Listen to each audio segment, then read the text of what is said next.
Eye Nensoko TV Uboros.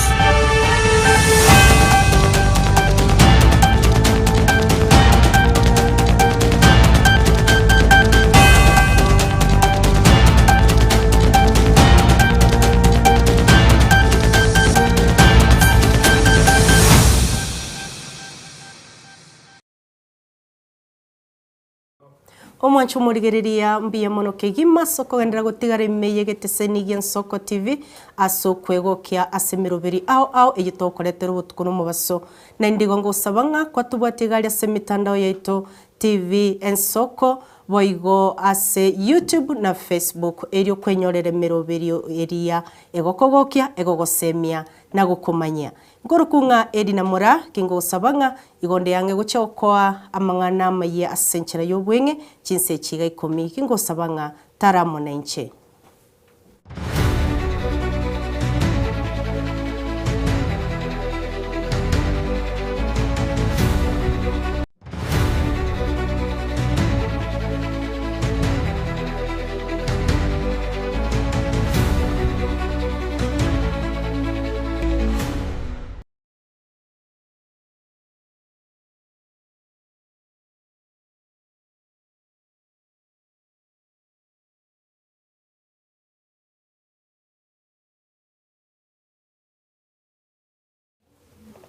Mwachumurira to kumanyiwa murai bwense William Ruto litukuria rero nigabumerana na barai bakirinyaga asoko bakwanira igoro y'amagendereraria anyariko bagagokora gisaso asubugambi murai Ruto nigatebirenga ekerasoeta sekero kyubugambi niganyorete nse erabe na ndokonyire na ogendereire koyegorora. Wacha nirudie mambo nimesema mbeleni. Watu wa Kirinyaga, mimi nasimama mbele yenu kusema asanteni sana kwa kura zenu.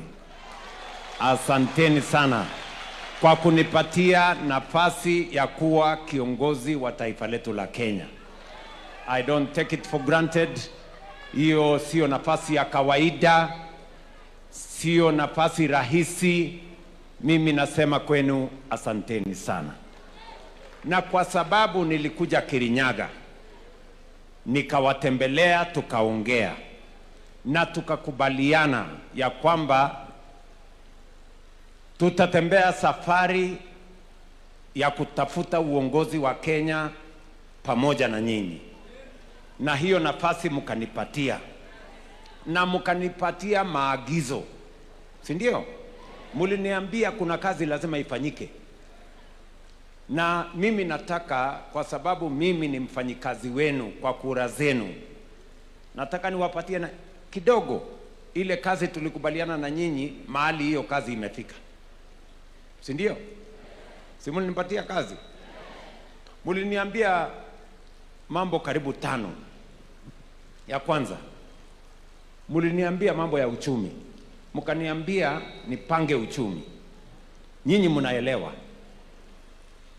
Wakati huo 2022 uchumi ya Kenya ilikuwa mahali pagumu sana. Tulikuwa na COVID, tukawa na mambo ingine, uchumi ikakwama, bei ya unga ikapanda, tukawa na matatizo. Mkaniambia nirekebishe uchumi. Mimi nataka niwaeleze. Siku hiyo kitu inaitwa inflation ilikuwa 9.6%. Siku hiyo dola ilikuwa imesonga imefika karibu 160 shillings to the dollar. Siku hiyo exchange rate na interest rate ilikuwa imepanda. Ilikuwa imesemekana wakati nimeingia ofisi ya kwamba Kenya ni kati ya nchi 6 ambayo itashindwa kulipa madeni.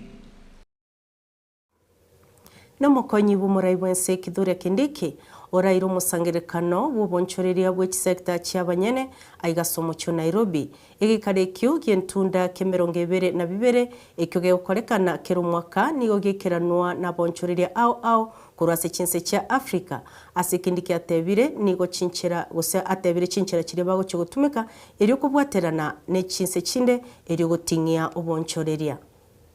Nairobi is the vibrant heart of Africa's financial and technological transformation, a city which is distinguished by its dynamic fintech landscape, robust capital markets, and thriving innovation ecosystem that continues to shape the future of Africa's digital economy. As the government of Kenya, we recognize private equity and venture capital as critical drivers of structural transformation, accelerated industrialization, and sustained long-term productivity growth. Accordingly, the government of Kenya views this conference as a strategic platform for aligning private capital with Africa's development priorities and the evolving global investment architecture. This convening reflects strong and sustained collaboration, and I commend AVCA for its 25-year legacy as a leading champion of private investment across Africa. Your role in educating, connecting, and convening global allocators has been instrumental in shaping and expanding the continent's private sector ecosystem. I also recognize the Nairobi International Financial Center Authority for its strategic leadership in positioning Nairobi as a premier regional financial hub, as well as the East Africa Venture Capital Association for ensuring that domestic and regional capital remains firmly integrated into the global investment conversation. The theme, your theme, Break the Mold, Reshaping the Future of African Private Capital, reflects the current Kenyan and African reality across the continent.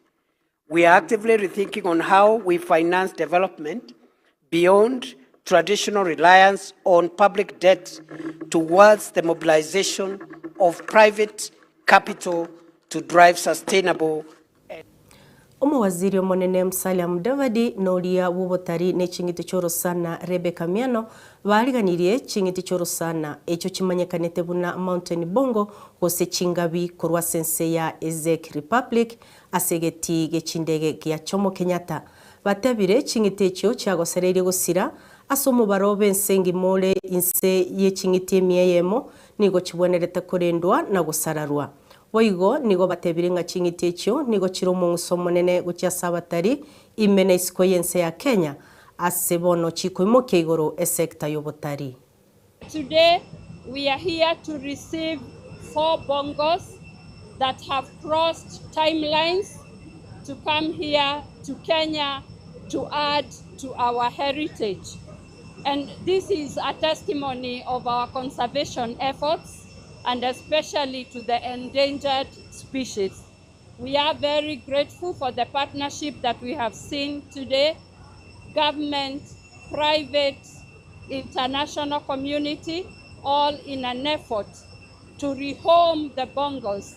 And we want to welcome the bongos to Magical Kenya. We want to congratulate the Mount Kenya Wildlife Conservancy for the effort they are making. We understand they already have 102 bongos up there in the mountain. I want to thank Humphrey Karaoke, who today is receiving these mountain bongos, and since he has been taking care of the others that are here, 102, we are sure that these 4 will also find a safe home here in Kenya at the Mount Kenya Conservancy.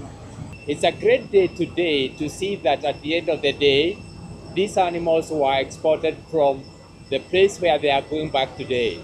That is back in the 1950s, and about 25 years ago, the first time we received the first 18 bongos, and now I am glad to say that these bongos, we have been able to breed them, and now we have 102.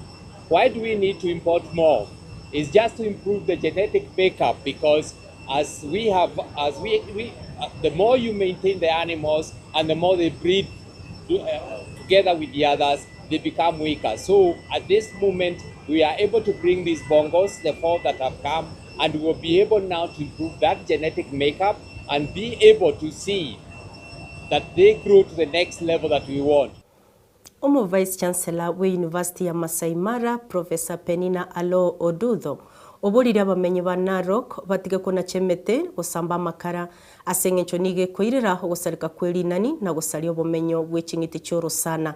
Otebire University ya Masai Mara eyebwato mugondo gwechieka 250 nigo baroberetie guchikoyo simeke mete chiribu Ikomi erio koyorenda gusikorenda linani erio aikero eserikali ye county no buteneneri bwa manani babaire libaga. As a university, we are ready to start rehabilitation of the 250 acres so that we can also be part of the restoration of the Mau forest. The 250 acres, we are targeting to plant about 10,000 trees. We're just waiting for it to be handed over to us by the county government and Kenya Forest Services. My appeal to Narok residents, let us stop cutting trees. Charcoal burning is destroying our forests. And if we destroy our forests, we are not going to get rain. We know that Narok is a rain-scarce county, but we are worsening it by cutting the trees. And if you must cut a tree, my advice to us, cut 1 tree, but please plant 3, so that you can replace what you have cut. But here is a situation where people are burning charcoal, they are destroying the forest, but they are not replacing those trees. And that's why as a university, we have come out very strongly working in this project of greening Narok County to see whether we can enhance the forest cover in Narok County. The rate at which we are destroying the Mau forest, we don't know the damage that we are causing to this county and even to the country at large. If we clear the Mau, even the Mara River will be gone. And imagine Mara River is where the wild beast migration takes place. Thousands and millions of tourists come to the Mara River to just see this spectacle called the 7th wonder of the world. The moment the Mara River dries, the wild beast, I'm an ecologist, and I know that when they detect that there's no water, they will not come to the Mara. And if the Mara dries and there's no wild beast migration, it means that even tourism, we'll not be talking about tourism in the Mara Game Reserve. So whatever revenue that we are getting from the tourism, we are going to destroy that and we are going to... Abaraibe kanisa kurase county ya Bungoma baburirie abasagwe atanana gutumwekwa n'abana siasa gusario morembe kuragwa n'umusasirotyo monene Emmanuel Simiyu basemirie abasaye tibaye wa kibesa n'abana siasa okora kiburaburu asemisangirerekano.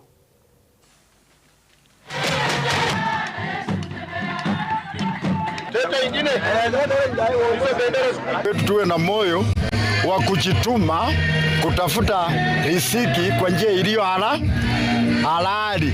Rais wetu ambao ni mchapakazi aweze kuchukua nafasi ya kuangalia ya kwamba ni njia ambao anaweza ajiri hawa vijana. Wengi maliza universities lakini kazi kwao imekuwa ngumu hadi wanafika wakati wanatumiwa katika njia zisizofaa. Nashukuru sana kwa vile askofu mkuu ambao kutembea mara ya kwanza hapa Nakuru kwa ajili ya kuinua mioyo. Tumeanza siasa ya mapema na hii siasa haina matunda. Watu wamesahau kazi ambao wananchi waliwapeleka parliament hao kule Pungeni. Mama wamerudishwa nyuma sana, hata wawekangwi kwa mahesabu. Maana hata ukienda mali kwingine unaona wamama wanainuana, wamama Obumanyi igoro yoborema bwa autism nigo bugendete kurarigwa emergency asumukio monene ubekirwe koeneke abari bamenyete no boremo bwo banyorira ubugimo buya baganeirie abareri n'ababwatani ao basabira abayiburi gosokia abana babo barwaritwe uburwairo bwo erio banyore amaigerio yechinkwana. Ya kwa mtoto mmoja kati ya watoto 25 anaishi na hali hiyo.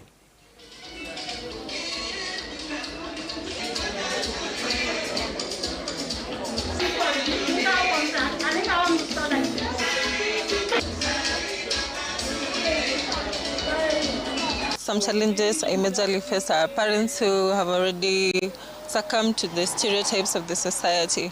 You're trying to remove it from their perspective and convince them otherwise, so the child can also have a normal life like others, because really what is normal? Normal is subjective according to how you've been raised. So at times it's so hard to change them from the local medications that actually cause more harm and take them to the modern ways of helping their kids grow into better people in a more supportive environment. We realize that so many children are not yet in school because parents lack awareness of where to take them. So I'm calling upon our parents to come out and bring the children. I'm also calling upon other stakeholders to play their roles so that we support inclusion matters and we make sure that everybody is thriving in the space. Actually, a great number of them have speech issues. So technically, they really need speech therapy. And given that nowadays the world is moving towards inclusion, we are having these children in our classrooms, but speech therapy is still treated as a health issue rather than an education issue. And these children are in our classrooms.